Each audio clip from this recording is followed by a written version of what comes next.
Praise the Lord. ஆண்டவராகிய இயேசு கிறிஸ்துவின் நாமத்தில் உங்களுக்கு என் அன்பின் வாழ்த்துதலை தெரிவித்துக் கொள்கிறேன். எனக்கு அருமையான தெய்வ பிள்ளைகளே, ஒவ்வொரு நாளும் இந்த யூடியூப் மூலம் உங்களை சந்திப்பதில் நான் மிகுந்த மகிழ்ச்சி அடைகிறேன்.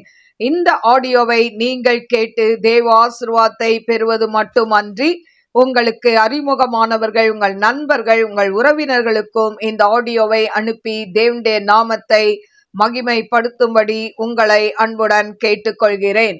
இந்த நாளிலும் எஸ்றா 6ஆம் அதிகாரம் 1 வசனம். அப்பொழுது ராஜாவாகிய தரையு இட்ட கட்டளையின்படியே பாபிலோன் கஜானாவில் உள்ள தஸ்திர அறையை சோதித்தார்கள்.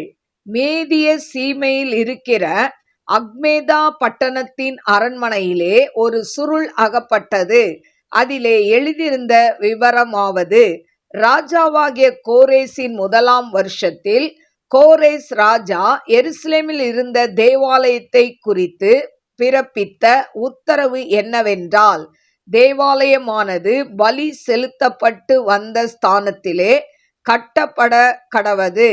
அதன் அஸ்திபாரங்கள் பலமாய் இருப்பதாக. அது 60 முழ உயரமும் 60 முழ அகலமுமாய் இருக்க வேண்டும். அது 3 வரிசை பெருங்கற்களாலும் ஒரு மச்சு வரிசை புது உத்திரங்களாலும் கட்டப்பட கடவது. அதற்கு செல்லும் செலவு ராஜாவின் அரண்மனையிலிருந்து கொடுக்கப்படுவதாக. அன்றியும் நேபுகாத்நேச்சார் எருசலேமில் இருந்த ஆலயத்தில் இருந்து எடுத்து பாபிலோனுக்கு கொண்டு வந்த தேவனுடைய ஆலயத்துக்கடுத்த பொன் வெள்ளி பனிமுட்டுகள் எருசலேமில் உள்ள தேவாலயமாகிய தங்கள் ஸ்தானத்திற்கு போய் சேரும்படிக்கு திரும்ப கொடுக்கப்பட கடவது. அவைகளை தேவனுடைய ஆலயத்துக்கு கொண்டு போக கடவர்கள் என்று எழுதியிருந்தது. அப்பொழுது தரையூர் ராஜா எழுதி அனுப்பினதாவது: இப்பொழுதும் நதிக்கு அப்புறத்தில் இருக்கிற தேசாதிபதியாகிய தத்னாயும் சேத்தார் பொஸ்னாயும் ஆகிய நீங்களும் நதிக்கு அப்புறத்தில் இருக்கிற அப்பர்சாகியரான உங்கள் வகையரா யாவரும் அவ்விடத்தை விட்டு விலகி இருங்கள். தேவனுடைய ஆலயத்தின் வேலையை அவர்கள் செய்யட்டும். யூதருடைய அதிபதியும் யூதரின் மூப்பரும் தேவனுடைய ஆலயத்தை அதன் ஸ்தானத்திலே கட்டக்கடவர்கள். தேவனுடைய ஆலயத்தை யூதரின் மூப்பர் கட்டும் விஷயத்தில் நீங்கள் அவர்களுக்கு செய்யத்தக்கதாய் நம்மால் உண்டான கட்டளை என்னவென்றால், அந்த மனிதருக்கு தடை உண்டாகாதபடிக்கு நதிக்கு அப்புறத்தில் வாங்கப்படும் பகுதியாகிய ராஜாவின் திரவியத்திலே அவர்களுக்கு தாமதமில்லாமல் செல்லும் செலவு கொடுக்க வேண்டும். பரலோகத்தின் தேவனுக்கு சர்வாங்க தகன பலிகளை இட தேவையான இளங்காளைகள், ஆட்டுக்கடாக்கள், ஆட்டுக்குட்டிகள், கோதுமை, உப்பு, திராட்சை ரசம், எண்ணெய் முதலானவை தினம் தினம் அவர்கள் சொற்படி தாழ்ச்சி இல்லாமல் கொடுக்கப்பட கடவது. எருசலேமில் இருக்கிற ஆசாரியர்கள் பரலோகத்தின் தேவனுக்கு சுகந்த வாசனையான பலிகளை செலுத்தி ராஜாவுக்கும் அவர் குமாரருக்கும் தீர்க்காயுசு உண்டாக மன்றாடும்படிக்கு இப்படி செய்யப்படுவதாக. பின்னும் நம்மால் பிறக்கும் கட்டளை என்னவென்றால், எந்த மனிதனாவது இந்த கட்டளையை மாற்றினால் அவன் வீட்டிலிருந்து ஒரு உத்திரம் பிடுங்கி நாட்டப்பட்டு அவன் அதில் தூக்கி போடப்படவும் அதன் நிமித்தமாக அவனுடைய வீடு குப்பை மேடாக்கப்படவும் கடவது. ஆகையால் இதை மாற்றவும் எருசலேமில் உள்ள தேவனுடைய ஆலயத்தை கெடுக்கவும் தங்கள் கையை நீட்டப் போகிற சகல ராஜாக்களையும் சகல ஜனங்களையும் தம்முடைய நாமத்தை அங்கே விளங்க பண்ணின தேவன் நிர்மூலமாக்க கடவர். தரியுவாகிய நாம் இந்த கட்டளையை கொடுத்தோம். இதன்படி ஜாக்கிரதையாய் செய்யப்பட கடவது என்று எழுதி அனுப்பினான்.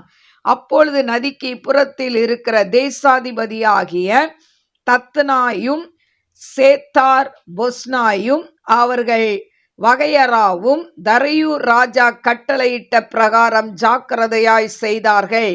அப்படியே யூதரின் மூப்பர் கட்டினார்கள். தீர்க்கதரிசியாகிய ஆகாயும் இத்தோவின் குமாரனாகிய சகேரியாவும் தீர்க்க தரிசனம் சொல்லி வந்தபடியினால் அவர்களுடைய காரியம் கைகூடி வந்தது. அவர்கள் இஸ்ரவேலின் தேவனுடைய கட்டளைப்படியும் கோரேஸ் தரியு பெர்ஷியாவின் ராஜாவாகிய அர்தசஷ்டா என்பவர்களுடைய கட்டளையின்படியும் அதை கட்டி முடித்தார்கள். ராஜாவாகிய தரியு அரசாளுகிற 6ஆம் வருஷம் ஆதார் என்னும் மாதம் 3ஆம் தேதியிலே அந்த ஆலயம் கட்டி முடிந்தது. அப்பொழுது இஸ்ரவேல் புத்திரரும் ஆசாரியரும் லேவியரும் சிறையிருப்பிலிருந்து வந்த மற்றவர்களும் தேவனுடைய ஆலய பிரதிஷ்டையை சந்தோஷமாய் கொண்டாடினார்கள். தேவனுடைய ஆலயத்தின் பிரதிஷ்டைக்காக 100 காளைகளையும் 200 ஆட்டு கடாக்களையும் 400 ஆட்டு குட்டிகளையும் இஸ்ரவேல் கோத்திரங்களுடைய லக்கத்தின்படியே இஸ்ரவேல் அனைத்தின் பாவ நிவாரண பலிக்காக 12 வெள்ளாட்டு கடாக்களையும் பலியிட்டு மோசேயின் புஸ்தகத்தில் எழுதியிருக்கிறபடியே அவர்கள் எருசலேமில் உள்ள தேவனுடைய ஆராதனைக்கென்று ஆசாரியரை அவர்கள் வகுப்புகளின்படியும் லேவியரை அவர்கள் முறை வரிசைகளின்படியும் நிறுத்தினார்கள். சிறையிருப்பிலிருந்து வந்தவர்கள் 1ஆம் மாதம் 14ஆம் தேதியிலே பஸ்காவையும் ஆசரித்தார்கள். ஆசாரியரும் லேவியரும் ஒருமனப்பட்டு தங்களை சுத்தம் பண்ணி கொண்டதினால் எல்லாரும் சுத்தமாயிருந்து சிறையிருப்பிலிருந்து வந்தவர்கள் எல்லாருக்காகவும் ஆசாரியரான தங்கள் சகோதரருக்காகவும் தங்களுக்காகவும் பஸ்காவின் ஆட்டுக்குட்டிகளை அடித்தார்கள். அப்படியே சிறையிருப்பில் இருந்து திரும்பி வந்த இஸ்ரவேல் புத்திரரும் இஸ்ரவேலின் தேவனாகிய கர்த்தரை நாடும்படி பூலோக ஜாதிகளின் அசுத்தத்தை விட்டு அவர்கள் அண்டையிலே சேர்ந்த அனைவரும் அதை புசித்து புளிப்பில்லாத அப்ப பண்டிகையை 7 நாளாக சந்தோஷத்துடனே ஆசரித்தார்கள். கர்த்தர் அவர்களை மகிழ்ச்சியாக்கி அவர்கள் கைகளை இஸ்ரவேலின் தேவன் என்னும் தேவனுடைய ஆலயத்தின் வேலையிலே பலப்படுத்தத்தக்கதாய் அசீரியருடைய ராஜாவின் இருதயத்தை அவர்கள் பட்சத்தில் சார்ந்திருக்க பண்ணினார். கருமையான தேவ பிள்ளைகளே, இந்த நாளிலும் எஸ்ரா 6ஆம் அதிகாரம் 1 முதல் 22 வசனங்களை நான் வாசித்திருக்கிறேன். கருமையான தேவ பிள்ளைகளே, இந்த எஸ்ரா புஸ்தகத்துல பார்த்தீங்கன்னா, அதாவது அந்த ஆலயத்தை கட்டும் பொழுது அநேகர் என்ன பண்றாங்க, இவங்களுக்கு எதிராய் தடை செய்கிறார்கள். ஆலயத்தை கட்ட விடாதபடி அவங்க என்ன பண்றாங்க, தடுத்து நிறுத்துறாங்க, தடை செய்யறாங்க. ஆனா அந்த நேரத்துல அதாவது சுருள், அதாவது ஒரு கடிதம் கிடைக்குது. ஆனா இதுல 1ஆம் அதிகாரத்துல பாருங்க, அப்பொழுது ராஜாவாகிய தரையு இட்ட கட்டளையின்படியே பாபிலோன் கஜனாவில் உள்ள தஸ்திர அறையை சோதித்தார்கள். பாபிலோன்ல இருக்க தஸ்திர அறை, அதாவது இந்த தஸ்திர அறை என்றால் பத்திரங்கள், அரசாவணங்கள், இல்லைன்னா முக்கியமான கஜனா ஆவணங்களை சேமித்து வைக்கும் அறை என்று சொல்லப்படுகிறது. என கருமையான தேவ பிள்ளைகளே, இந்த அறைக்குள்ள பார்த்தீங்கன்னா, அதாவது அதை சோதிக்கிறாங்க அப்படின்னு சொல்லி முதல் வசனம் சொல்லுது. அடுத்தது பார்த்தீங்கன்னா, இவங்க கிட்ட ஒரு சுருள் கிடைக்குது 2ஆம் வசனத்துல. இந்த சுருள்ல என்ன எழுதியிருக்குன்னா, கோரேஸ் ராஜா அந்த ஆலயத்தை எப்படி கட்டணும், என்ன செய்யணும் அப்படின்னு சொல்லி அதுல எழுதி இருக்கிறத பார்க்குறோம்.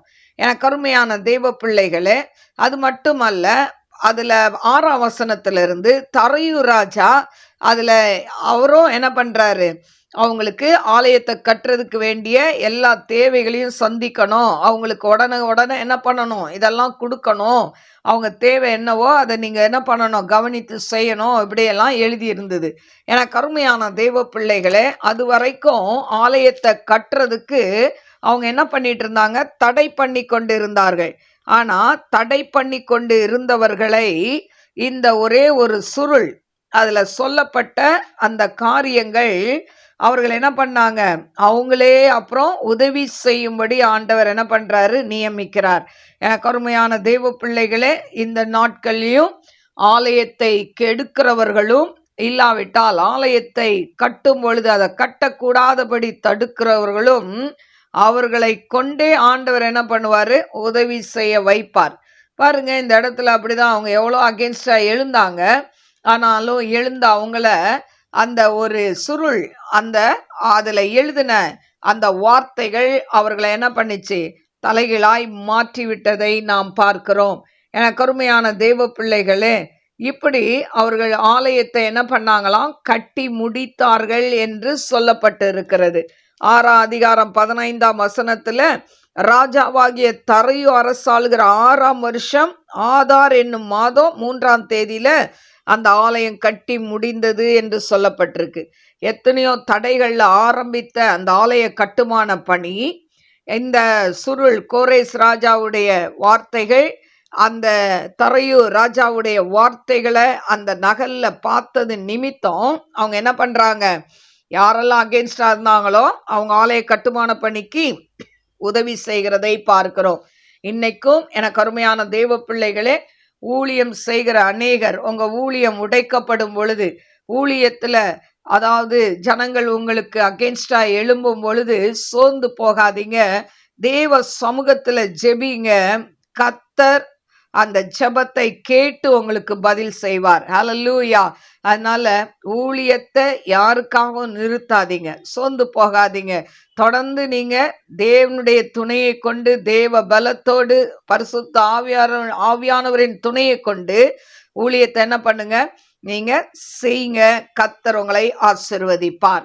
கண்களை மூடி நாம் செபிப்போம். ஸ்தோத்திரிக்கிறேன் ஆண்டவரே, மகா பரிசுத்தமுள்ள நல்ல தகப்பனே, மாக்கு ஸ்தோத்திரிக்கிறப்பா.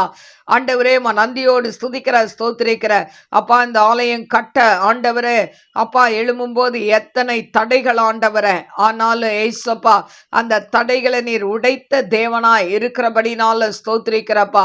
ஆண்டவரே, மாக்கு ஸ்தோத்ராம் ஸ்தோத்ராம் ஸ்தோத்ராம். உடைய அன்பின் கரத்துல தாழ்த்தி ஒப்பு கொடுக்கிறப்பா. இந்த நாளிலே அநேக ஆலயங்கள்ல தகப்பனே அப்பா ஆலயம் கட்ட முடியாதபடி ஆண்டவரே சத்துரு கொண்டு வருகிற தடைகள், ஆண்டவரே ஆலயம் விரிவாக முடியாதபடி, ஜனங்களை ஆண்டவரே ஆலயத்துக்குள்ள வர முடியாதபடி கிரியை செய்கிற எல்லா மாந்திரிக வல்லமைகள், ஆண்டவரே அப்பா சபைக்கு விரோதமாய் போராடுகிற பொல்லாத மனுஷர்களின் கிரியைகள் எல்லாவற்றையும் நீர் அழித்து போட வேண்டுமாறு ஜெபிக்கிறேன் ஆண்டவரே. அப்பா அம்மாக்கு நன்றி சொல்லி துதிக்கிறேன் ஆண்டவரே. ரீபா கபால் அருபி ஓதனாய் ஷல்பி ஓதனாய் ரகிதனாய் கரபா. ஊழியம் செய்கிற ஒவ்வொரு பிள்ளைகளையும் நீங்க ஆசீர்வதிங்கப்பா.